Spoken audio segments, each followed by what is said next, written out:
All right, so this section is all about 3 properties that a relation can have or not have. So let me read through these properties very carefully, and then we'll go through some examples. So a relation, remember on a set A, what the relation is a collection of ordered pairs. And we're going to say that R is reflexive if the ordered pair x comma x appears in the relation for every single element x of the set A. So many familiar relations are reflexive. The equality relation on any set is reflexive.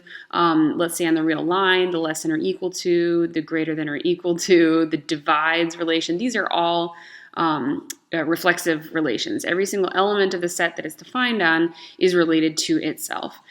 Symmetric is if you take any 2 elements of the set, and whenever the first element is related to the second element, then that forces the second element to be related to the first element.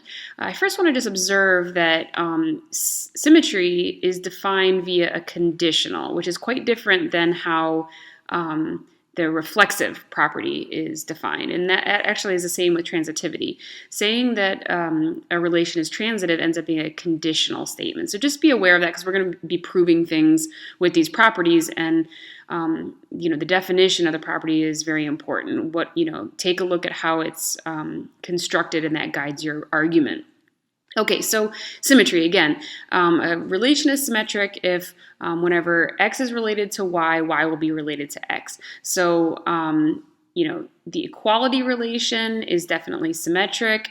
This relation is not symmetric. This one is not symmetric. This one is not symmetric. So, just to give you an idea, if I'm considering the less than or equal to relation on the real line or something, 1 is less than 2, but 2 is definitely not less than or equal to 1. So many of our familiar relations are not symmetric, but some of them are. And lastly, transitivity. So transitivity goes like this. If you've got x related to y and y related to z, then x is related to z. So actually all of the relations that I've written up here end up being transitive.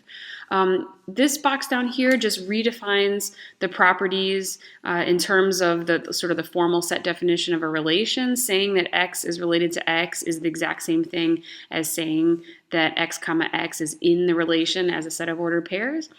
And I want to draw your attention to an example in the book. This example can be, worked out for any congruence mod whatever, and it turns out that congruence mod k, let's say, this works not just for 3 but for any positive integer, congruence mod k ends up having all 3 of these properties. That type of relation is reflexive, symmetric, and transitive. So for example, if x is congruent to y mod k, then y will be congruent to x mod k. So that's a really important example to read through. I hope that you've read through it thoroughly. Please ask me questions if you still have them.